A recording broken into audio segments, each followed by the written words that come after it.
Never a problem I have seen when it comes to our national security, Madam Chair, that we are just not prepared to handle.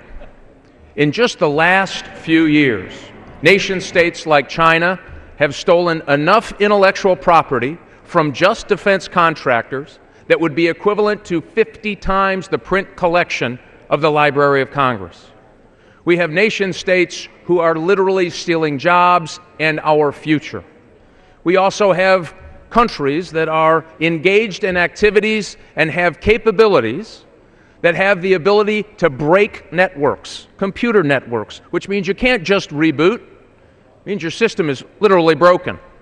Those kinds of disruptions can be catastrophic when you think about the financial sector or the energy sector or our command and control elements for all our national security apparatus. This is as serious a problem as I have seen. So last year, my partner, the Dutch Ruppersberger, the vice chairman and ranking member of the Intelligence Committee, we agreed that this was a significant enough problem to the future prosperity of America that we better do something about it. We needed to stop the Chinese government from stealing our stuff. We needed to stop the Russians from what they're doing to our networks and people's personal information, data, and resources. We needed to prepare for countries like Iran and North Korea so that they don't do something catastrophic to our networks here in America and cause us real harm to real people. So in a bipartisan way, we set out to do something very, very, very narrow. When the government spies overseas, it collects malware, viruses, software that is dangerous to our computers. It means they can either steal our stuff, the personal information off of your computer, or they can steal the secrets that make your business viable, the kinds of secrets that give people jobs. So wouldn't it be great if we could take that source code, that software, and share it with the private sector so that they could put it on their private systems like they do every single day to try to protect networks and have that added advantage of that extra coverage from that malicious source code. The good news is this happens every day. If you have Norton or McAfee or Symantec or any other antivirus protection on your computer, it has patches of information that they know is really bad stuff. And every time you turn your computer on, it updates and tries to protect your computer, your personal information. That's all this is adding to that patchwork some zeros and some ones that we know is malicious code that is either going to steal your information or break your computer or something worse.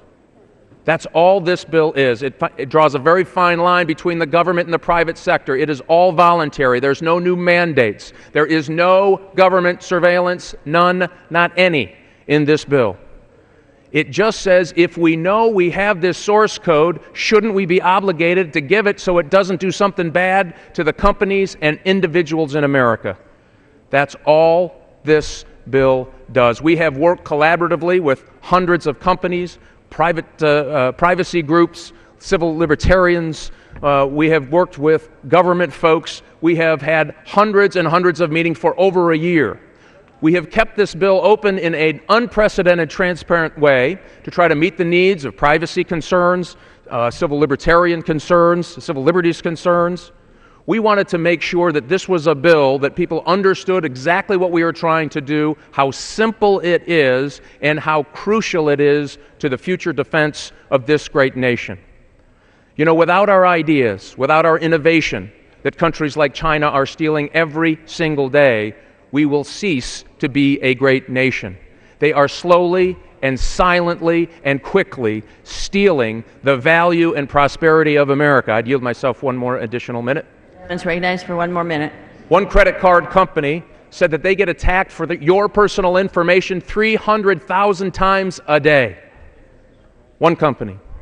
We have companies that can directly show you that stolen intellectual property, one particular company estimated 20,000 manufacturing jobs that they lost for Americans that were good-paying jobs because countries like China stole their intellectual property and illegally competed against them in the marketplace. This is as bad a problem, Madam Speaker, as I have seen, and I think you'll hear throughout the debate this has been a responsible debate. It has been a responsible negotiation to get to privacy concerns and our ability to protect your information on your computer through these series of zeros and ones, the binary code on our computers. Again, I want to thank my ranking member for his partnership in his work. He has been exceptional to work with on something that we both agree, and we agreed in a bipartisan fashion was a danger to the future prosperity of America. And with that, I would reserve the balance of my time.